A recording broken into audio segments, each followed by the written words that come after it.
Hello, my name's Robert Dean Steele, and we are praying through the Psalms, and this is Psalm 55. And it is a musical presentation with string instruments, and it's also a maskil, which is, of course, a psalm or a poetic presentation that is, of course, creating enlightenment and also wisdom. He says, "Listen to my prayer, O God. Do not ignore my plea. Hear me and answer me. My thoughts trouble me, and I am in distress." So what he's saying is, Lord, my thoughts are becoming a problem. I'm overthinking right now. So I'm out of all of this. I am going to pray because obviously there's a worry happening here. At the voice of the enemy, the stares of the wicked, for they are trying to bring suffering upon me. So he says there are wicked and evil individuals that are basically after me and trying to make me suffer. So he's in some trouble here. He says, "Fear and trembling have beset me. Horror has overcome me." So he's dealing with fear, trembling, and horror. And these things are beginning to overcome him. So what is he doing? He is turning the situation over to God. He's doing what Peter talked about in 1 Peter 5:7. He is saying, "Lord, I'm casting all my cares on you." He says, "My heart is in anguish within me. The terrors of death assail me. Fear and trembling have beset me. Horror has overwhelmed me. I say, oh, that I would have the wings of a dove, and I would fly away and rest." So here he is. He's in anguish. He's in fear. He's in trembling. And he says, "Lord, I just want to get away because I just need some rest from this." He says, "I would flee away to the desert and stay there. I would hurry to my place of shelter, far away from the tempest and the storm." He feels like he's in the middle of a storm. Now, interesting thing is, God often doesn't take us out of the storm, but he keeps us in the storm. It's like when Jesus was in the boat and the disciples came to him and said, "Jesus, don't you care that we're about to perish?" Jesus stood up and said, "Be still," and they were amazed at what happened. Then it goes on to say, "Confuse the wicked, O Lord, confound their speech. I see violence and strife happening in the city." Two things were happening at the time. People were slandering and speaking evil, but also as well, because of that, violence was beginning to happen in the streets.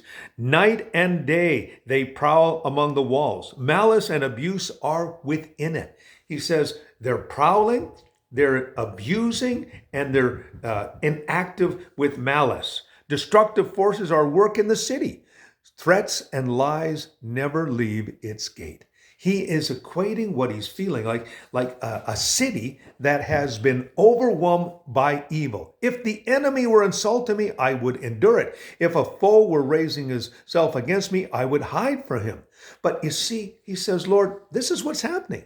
But it is you, a man like myself, my companion, my close friend, whom I once enjoyed sweet fellowship as we walked with the throne in the house of God." So his betrayer is someone who has been with him in some instances, like Ahithophel and others who betrayed him. Betrayal can happen. You put your trust in someone and then you find out when they betray him, it absolutely shakes your world. But he says this, "Let the dead take my enemies by surprise. Let them go alive down into the grave, for evil finds lodging among them." He says, "Lord, evil is taking its habitation. And Lord, unfortunately, we need to see that they destroyed." He says, "But I call on the Lord, and the Lord saves me. Evening, morning, and noon, I cry in my distress, and he hears my voice." So this prayer time is morning, noon, and night. He's saying, "God, I need your help." He ransoms me from unharmed, for the battle wages against me, and even those who many oppose me. God, you are enthroned forever, will hear them and afflicted.